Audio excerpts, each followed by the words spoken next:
Senhor Deus, muito obrigada, bom Pai, por estarmos aqui em plena quarta-feira na Tua casa de oração.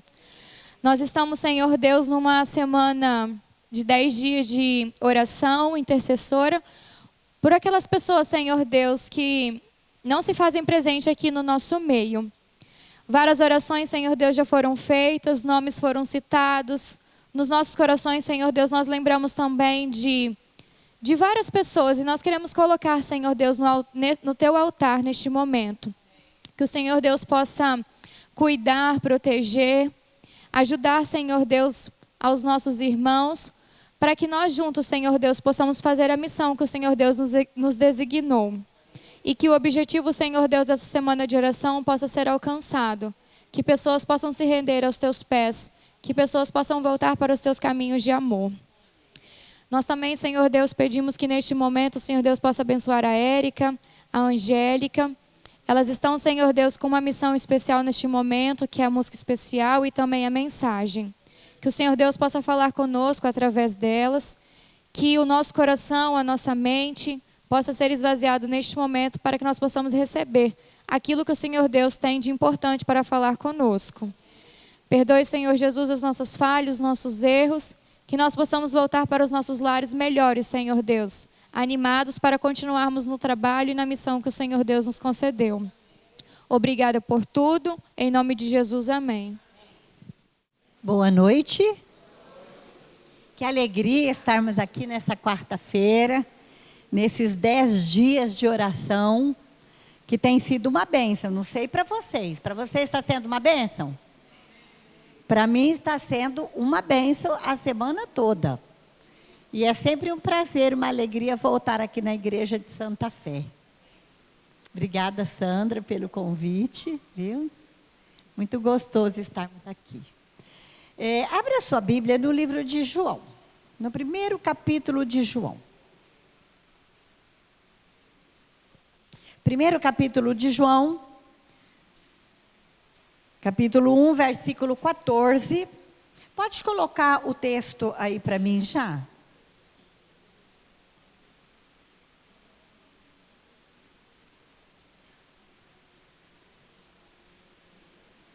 Vamos ver se vai funcionar bem.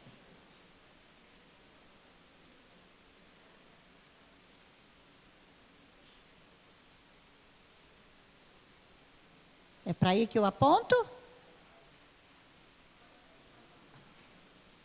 Tá ligado? Ah, ok. Muito obrigada. Olha, gente, não adianta, tá? Eu sempre me atrapalho com o equipamento. Então, bom, o capítulo 1 de João, no versículo 14, diz assim: E o Verbo se fez carne e habitou entre nós, cheio de graça e de verdade. E vimos a sua glória, glória como unigênito do Pai. A história do nascimento de Cristo, ela é uma história que a gente ouve falar desde que nós éramos crianças, não é verdade? A gente ouve a história do nascimento de Cristo e muitas vezes a gente não para perceber quem foi o escritor que escreveu a história de Cristo. E os dois evangelhos que registram a história de Cristo com mais detalhes é Mateus e Lucas. Marcos não fala nada sobre o nascimento de Cristo. Mateus faz um resumo geral de como foi o nascimento de Cristo. Ele apresenta uma genealogia de Jesus e ele apresenta resumidamente o nascimento de Cristo. Lucas já é bem detalhista, ele dá alguns detalhes assim muito interessantes do nascimento de Cristo. Inclusive o cântico de Maria, o sonho de José. Lucas é mais detalhista. João quase não fala, aliás, João não fala detalhe do nascimento de Cristo. Mas João dá algum ponto, toca um ponto muito teológico do nascimento de Cristo, que é a parte da encarnação de Cristo. Ele diz assim: e o verbo, o que diz lá? E o verbo se fez carne. Quem é o verbo? Jesus. O verbo é Jesus, é a essência. Se fez carne e habitou entre nós, cheio de graça e de verdade. E nós vimos a sua glória, glória como do unigênito do Pai. Esse verso de João, ele é extremamente profundo ao analisar sobre o nascimento de Cristo, sobre a reencarnação de Cristo. E ele apresenta, eu acho que você vai precisar, peraí. Ok. Acho que vocês vão conseguir, dá para ver daí? Ele não se deteve em detalhes, mas ele trata com profundidade a natureza do nascimento de Cristo. E é interessante a gente entender que o plano da salvação do homem, o plano da encarnação de Cristo e o plano da redenção, ele não foi algo que aconteceu isolado. Deus Pai, Deus Filho e Deus Espírito Santo, antes da criação do mundo, antes de começar a fazer as primeiras criações dele, quando o mundo ainda era escuro e vazio, eles se uniram para estabelecer um plano de resgate do ser humano. E esse plano do resgate do ser humano foi bem antes de... Primeiro, depois criou a luz, criou o ar, criou as plantas, criou a vegetação, criou os animais, criou o homem. Mas quando Deus criou o homem, o plano da redenção e a ideia da encarnação, da reencarnação de Cristo já havia sido planejado por Deus. Interessante. Antes que nós existíssemos, Deus já havia feito um plano para nosso resgate, para o meu resgate e para o seu resgate. Um plano de salvação, porque Deus sabia que nós seríamos pecadores. Então ele já antecipou e já fez o plano da salvação, que nós não tivéssemos o desagrado de vivermos sem esperança. Deus queria que nós tivéssemos esperança ao vivermos nessa vida, e por isso que o plano da salvação e da reencarnação de Cristo teve um envolvimento muito grande e direto de Cristo, porque Deus Pai, Deus Filho e Deus Espírito Santo se uniram para estabelecer qual o plano que eles usariam. E esse plano, a Bíblia diz que o homem que pecasse, esse morreria. Esse plano envolveria a morte de um Deus. E Jesus se prontificou para essa missão maravilhosa. Veja o que o livro Atos dos Apóstolos fala. Eu vou ficar aqui para que eu possa ler melhor. Ele soube o que significava ter fome, sede e cansaço. Ele foi sustentado pelo alimento e restaurado pelo sono. Foi estrangeiro e peregrino na terra. Estava no mundo, mas não era do mundo. Foi tentado e provado como são os homens e mulheres de hoje, vivendo, contudo, uma vida sem pecado. Compassivo, compreensivo e terno, sempre gentil para com os outros. Ele representava o caráter de Deus. O Verbo se fez carne e habitou entre nós, cheio de graça e de verdade. Esse era Jesus. Eu não sei se você já parou para pensar. E eu sei que você já teve fome algum dia, né? Tem dias que a gente... Ai, que coisa ruim que é a fome. A fome é uma prova inequívoca da nossa humanidade, das nossas necessidades. O sono demonstra o nosso cansaço, e o nosso cansaço evidencia que somos seres humanos. Mas quando se evidencia que somos seres humanos, a gente precisa entender que nós somos seres humanos, mas acima de tudo, nós somos criaturas. E se nós somos criaturas, porque houve um Criador. Se houve criatura, houve um Criador. E esse Criador se tornou homem. Parece difícil a gente entender, não é mesmo? Que um Deus revestido de glória e poder, que tinha toda a hoste celeste aos seus pés, que tinha todo o poder e a glória do universo, se prontifica para morrer no meu lugar e no seu lugar. Sim, a doutrina da encarnação de Cristo, ela é fantástica, mas às vezes é difícil da gente compreender, porque às vezes é como se a gente quisesse colocar o estado de São Paulo dentro do Espírito Santo. É difícil a gente entender o infinito com a nossa mente finita, mas foi exatamente isso que Deus veio fazer. E a encarnação de Cristo. Ele precisava vencer aonde Adão falhou. Aonde que Adão falhou? Quem me ajuda? Onde que Adão falhou? Adão falhou na confiança em Deus. Adão falhou na confiança em Deus. Porque Deus disse para Adão que ele não deveria comer do fruto da árvore da ciência do bem e do mal, porque se ele comesse, ele morreria. Foi isso que Deus disse. Não tinha nenhum veneno especial naquela árvore, era só uma prova de fidelidade, uma prova de confiança naquilo que Deus estava falando. Mas Adão, quando a serpente falou com Eva, Eva desconfiou. Puxa, será que Deus estava falando a verdade? Será que realmente não tem uma coisa melhor que Ele não quer que a gente conheça? E quando Eva foi com essa história, ele acreditou. Ele viu Eva tão linda naquele momento, ele pensou, eu acho que pode ter alguma coisa melhor. Ele desconfiou de Deus. Ele duvidou de Deus. Jesus veio para vencer aonde Adão caiu.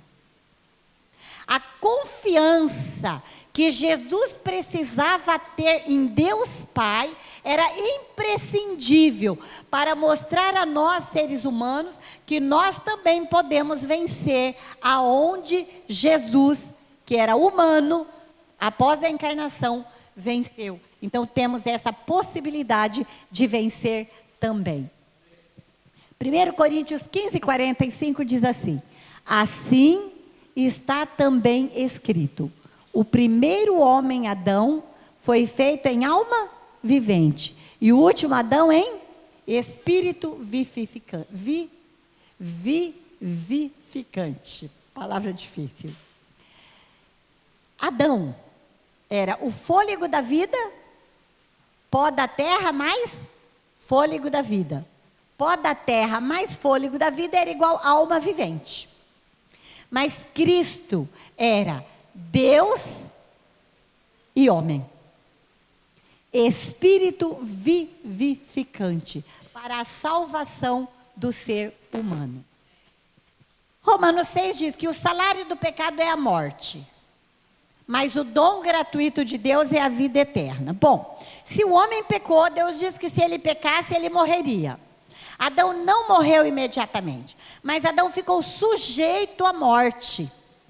Ele imediatamente, ele sentiu os efeitos da morte. O efeito emocional e o efeito físico da morte. Porque quando Adão comeu do fruto, ele sentiu medo.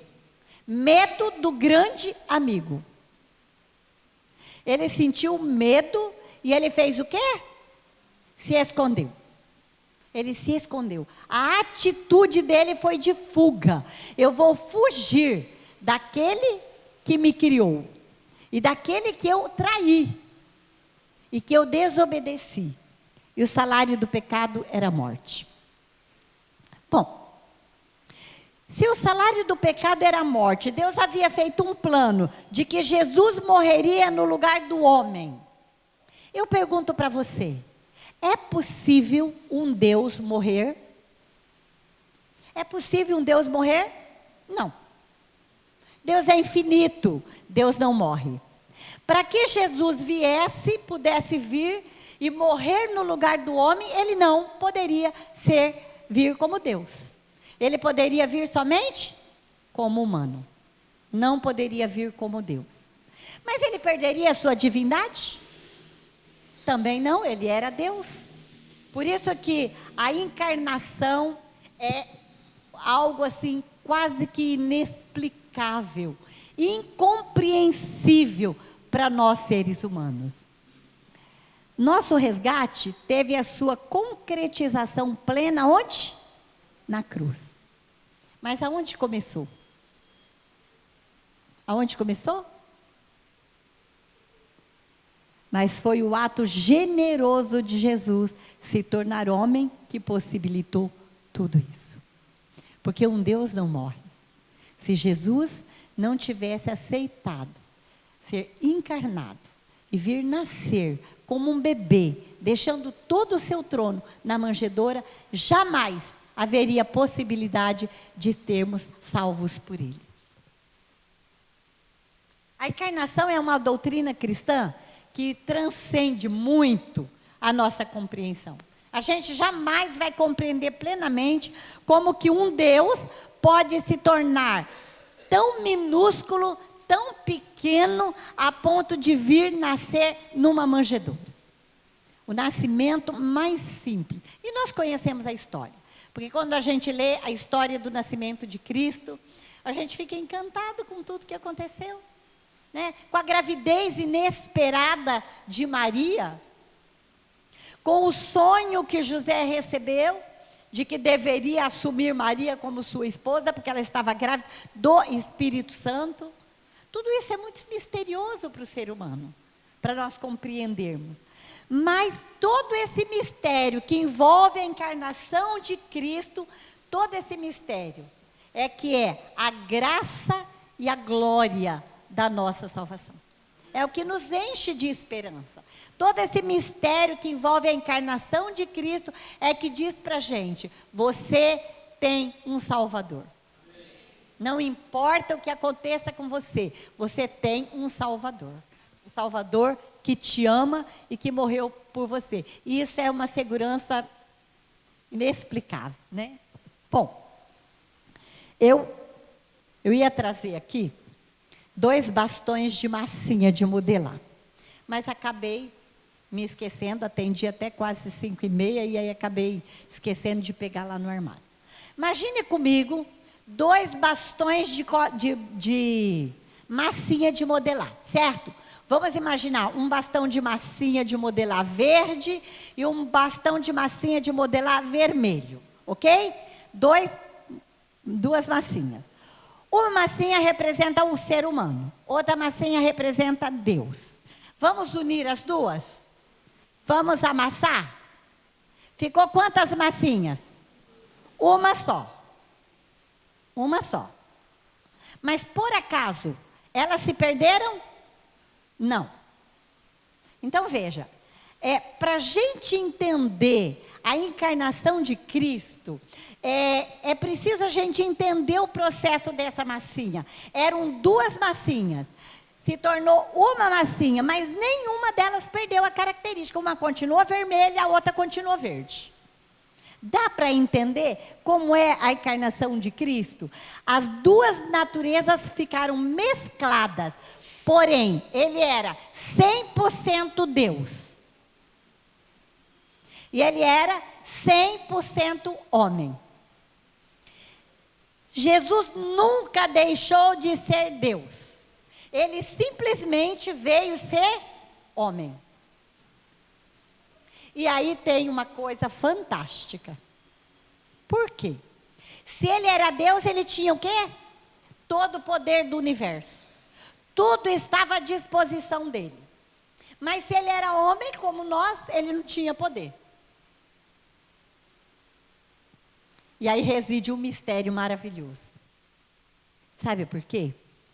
Veja o que o comentário bíblico, na página 994, fala. Vou vir aqui para ler.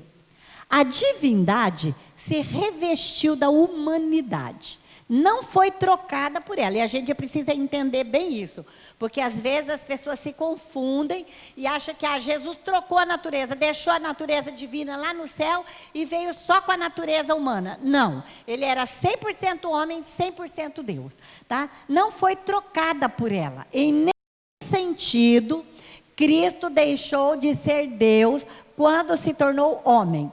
As duas naturezas se tornaram uma só, de forma íntima e inseparável. Porém, cada uma continuou sendo distinta. Aqui, na terra, ele agiu como homem, embora fosse Deus. Sabe o que eu acho mais fantástico?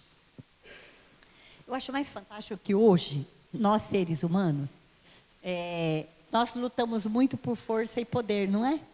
Por posição. A gente tem uma preocupação tão grande com a posição, com ter razão, com ser importante, com ganhar, com uma posição no trabalho, às vezes até na família, na igreja.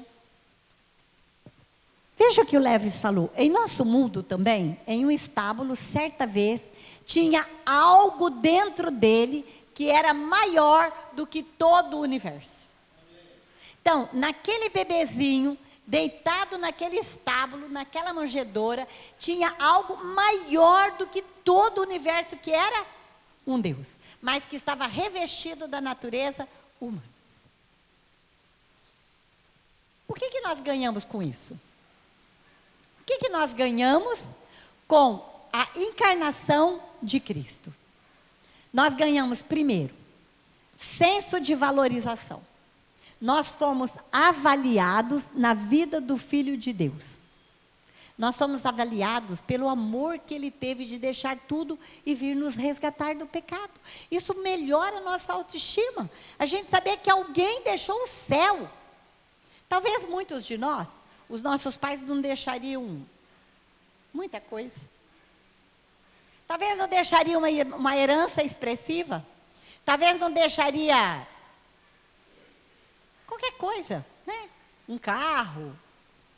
Talvez não. Mas o nosso Pai Celestial deixou algo para aumentar a nossa autoestima. Segundo, que nós ganhamos consciência da grandeza e o amor de Deus. Por mais que a cruz seja o ápice desse amor, o nascimento de Cristo foi, sem dúvida, o início da história da salvação. Terceiro, senso do comprometimento divino. Deus foi tão longe, fez um sacrifício tão grande, tão imenso, para que nós estivéssemos mais perto dele, para que nós tivéssemos a oportunidade de estarmos perto dele. Maravilhoso isso? Bom, Ellen White, no Conselho sobre Mordomia, ela diz o seguinte: o verbo se fez carne e habitou entre nós. Não podemos avaliar que profundo interesse ele tem pela família humana. Não podemos avaliar. Ele conhece o valor de cada pessoa. Que tristeza o oprimia ao ver a herança que ele comprou encantada com as invenções de Satanás. Misericórdia. Você consegue imaginar Jesus? A dor que ele sente quando ele olha para nós e nos vê encantado com certas coisas que passam na televisão, com certos filmes, com certos programas, com determinadas músicas, com determinados alimentos, com determinadas atitudes e procedimentos que nós temos como filhos de Deus, que fez esse imenso sacrifício para nos resgatar. E nós ficamos encantados, às vezes, com as coisas de Satanás. O ato de Cristo se fazer homem é um ato de amor inexplicável e imensurável também. O mestre já diz o seguinte: nascerá Cristo 1000 vezes em Belém. Se em ti não nascer, vamos repetir esse verso comigo? Nascerá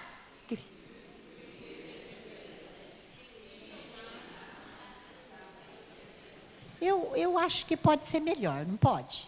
A gente pode falar melhor? Vamos falar melhor então? 1, 2, 3. Nascerá Cristo 1000 vezes em Belém. Se em ti não nasce, estás perdido eternamente. não adiantou o sacrifício de Cristo. Se ele não nascer em nosso coração, se ele não nascer em nossa vida, para mudar as nossas ações, para mudar as nossas atitudes, não adiantou ele ter nascido em Belém. Pode nascer 1000 vezes lá.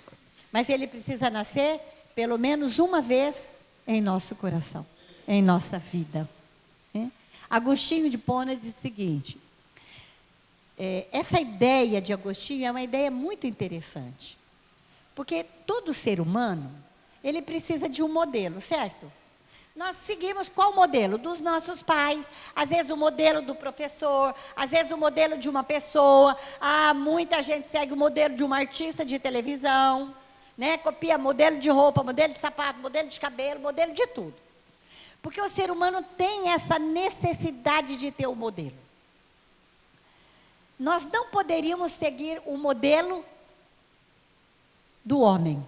O modelo que nós tínhamos sobre os olhos e éramos necessário imitar a Deus. Mas como é que a gente ia imitar a Deus se a gente não tinha Deus presente? Se a gente não via Deus? A encarnação de Cristo possibilitou essa visibilidade do caráter, do perfil de Deus. Por quê? Quando Jesus veio, ele veio para dar ao ser humano um modelo, um exemplo de atitude, de postura, de atendimento, de companheirismo, de interesse pelo ser humano, dessa busca de resgatar o ser humano. Era esse o modelo que Jesus esperava e espera que nós sigamos. É esse o modelo que nós temos. Então, não podíamos seguir o modelo humano, mas se não tivéssemos Deus, não teríamos modelo para ver. E nós somos muito visuais, nós precisamos ver o modelo. E o nosso modelo era? Quem é o seu modelo? Pode ser melhor, vamos lá. Quem é o seu modelo? Pode ser melhor ainda. Quem é o seu modelo? Agora sim. Nosso modelo precisa ser Jesus, né? Bom. Jesus veio, nasceu e morreu. Ressuscitou. E o Calvário tem uma essência de vida muito grande para nós seres humanos. Porque o Calvário representa para a gente o quê? A salvação. Quando a gente olha para a cruz, fala assim, não tem salvação a não ser no sangue de Cristo que é derramado no Calvário.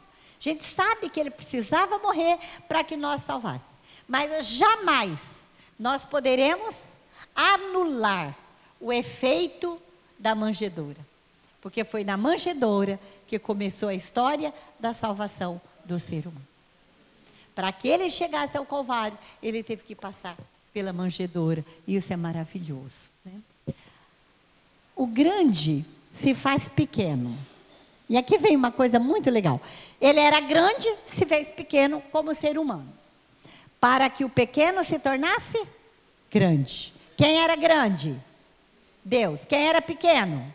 Ser humano. Deus se fez homem para que nós nos tornássemos grandes.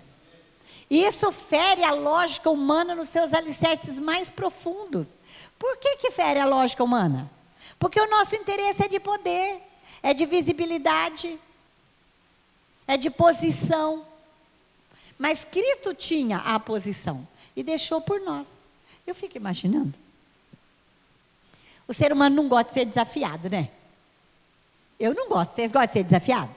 Quero ver você fazer isso. Aí eu quero fazer, para mostrar que eu sei fazer e que eu posso fazer. Tem mais alguém que é igual eu aqui? Gente, vou perguntar de novo. Tem mais alguém que é igual a mim aqui? Ainda bem que tem. Pensa no caráter de um homem com a integridade e todas as características humanas, ser desafiado e não usar o poder do Deus que ele tinha, que estava mesclado no homem. Porque se ele usasse, nós perderíamos. Então ele veio provar para nós que como seres humanos, nós podemos alcançar todas as vitórias que ele alcançou como homem que era. Sem dúvida, o céu nos surpreende fazendo o caminho inverso. Não é o caminho do poder, mas é o caminho da humildade. Não é o caminho da força, mas é o caminho da fraqueza. Não é o caminho da grandeza, mas é o caminho da pobreza. Foi esse o caminho que Cristo fez, para que nós alcançássemos a glória e o poder que Ele tem para nós. Hoje é uma quarta-feira. Hoje foi um dia escolhido para a gente lembrar o tamanho do sacrifício que Cristo fez para salvar o ser humano. E às vezes a gente só quer lembrar da manjedoura no Natal. Parece que só no Natal que a gente lembra. Mas é o nascimento de Cristo que divide a história humana. É o nascimento de Cristo, antes de Cristo, depois de Cristo. Quando é que começa essa história do antes de Cristo, depois de Cristo? No nascimento de Cristo, não é no Calvário. Isso prova a importância que o nascimento e a encarnação de Cristo teve. Então nós não podemos lembrar de Cristo só no Natal. Porque a gente precisa lembrar que Ele é o nosso Salvador e que a história começou no Calvário. Max Lucado tem um poema que eu gosto muito, que diz assim: se nossa maior necessidade tivesse sido para informação, vamos fazer o seguinte, eu vou ler a primeira parte e vocês vão ler a segunda. Eu leio uma, vocês leem a outra, ok? Combinado? Todo mundo pronto? Quem está pronto, levanta a mão. Ok, ótimo, bem bonito, hein? Se a nossa maior necessidade tivesse sido para informação... Muito bom. Se a nossa maior necessidade tivesse sido por tecnologia... Se a nossa maior necessidade tivesse sido por dinheiro...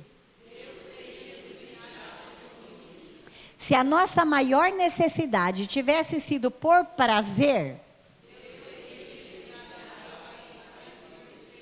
mas a nossa maior necessidade foi por perdão. Então, Deus enviou-nos Salvador. Isso é maravilhoso. Deus enviou o que nós precisávamos, um Salvador.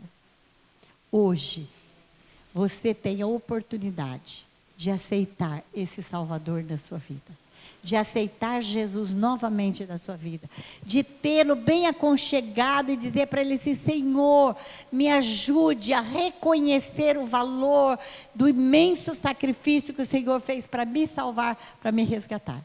Que Ele seja realmente o seu Salvador. Amém? Te louvamos, querido e grandioso Deus, pelo sacrifício voluntário de ter vindo a esse mundo, nascer como um bebê, deixando todas as glórias dos céus, só por nos amar. Obrigada, Senhor, por esse amor maravilhoso e quase incompreensível para nós, mas que nos dá esperança, que nos dá certeza de que a sua vinda foi simplesmente por nos amar. Que possamos corresponder a esse amor. Que cada um de nós aqui nessa noite, ao retornarmos para o nosso lar, tenhamos em mente que o nosso desejo é corresponder a esse amor. E que entreguemos a Ti o nosso coração de uma maneira tão especial, tão específica, que possamos ser sempre, sempre agradecidos a Ti pelo Seu amor. Derrama a Tua bênção, Teu Santo Espírito, sobre cada pessoa aqui nessa noite. Que possa sentir a imensidão do Seu amor, o Seu abraço, o Seu carinho e o Teu Espírito Santo os guiando. Pedimos isso em nome de Jesus. Amém.